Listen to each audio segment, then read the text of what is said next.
राधे राधे। बहुत लोगों को लगता है क्या भगवान सच में है या फिर हम अपने आप को झूठी दिलासा देते हैं। इस विषय में अगर जो मैं आपको समझाने लगूं तो पूरा दिन निकल जाएगा। भगवान की इतनी महिमा है, भगवान ने भक्तों पे इतनी कृपा की है, लेकिन मैं आपको एक छोटी सी कहानी सुनाऊंगा और उस कहानी के माध्यम से ही आपको समझ आ जाएगा कि भगवान है या भगवान नहीं है। एक व्यक्ति था जो हर समय अपने किस्मत को कोसता था। उसके साथ कुछ भी बुरा होता था तो यही भगवान को ही हर समय वो कोसता था कि आपने मुझे ऐसा बनाया, आप हो या आप नहीं हो। हर समय अपने कर्म को कोसता था। एक बार भगवान ने उस पर कृपा की और भगवान ने उसे दर्शन दिया। भगवान ने कहा, देख मैं हर समय तेरे साथ हूँ। उसने कहा, मैं कैसे मानूं? भगवान ने कहा, जब तू समुद्र के किनारे जाता है तो तू कभी भी देखियो तेरे पीछे पीछे 2 कदम आएंगे, एक चरण तेरे होंगे और एक चरण मेरे होंगे, तब तू समझ जाइयो कि मैं तेरे साथ हूँ। वो हमेशा समुद्र किनारे जाता था और पीछे मुड़कर देखता था तो उसको 2 चरण दिखते थे, एक अपने और एक भगवान के। बहुत प्रसन्न रहने लगा। एक बार उसके घर में बहुत बड़ी विपदा आई। उसके पिता का देहांत हो गया।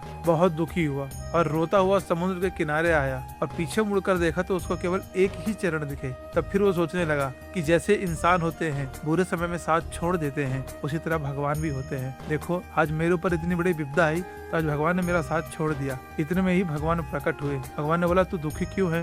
बोला, प्रभु आप भी सबकी तरह निकले, देखो पीछे केवल एक ही चरण है, आपने भी मेरा साथ छोड़ दिया। भगवान ने कहा, बेटा वो चरण मेरे हैं। जब मेरे भक्त के ऊपर दुख आता है तो मैं उसको साथ नहीं, उसको अपनी गोद में लेकर चलता हूँ। तब उसको समझ आया कि भगवान सदैव हमारे साथ है। ये कहानी सिर्फ उसकी नहीं, ये हमारी भी है। हमें ऐसा लगता है कि भगवान हमारे साथ नहीं है, वस्तुतः भगवान सदैव हमारे साथ है।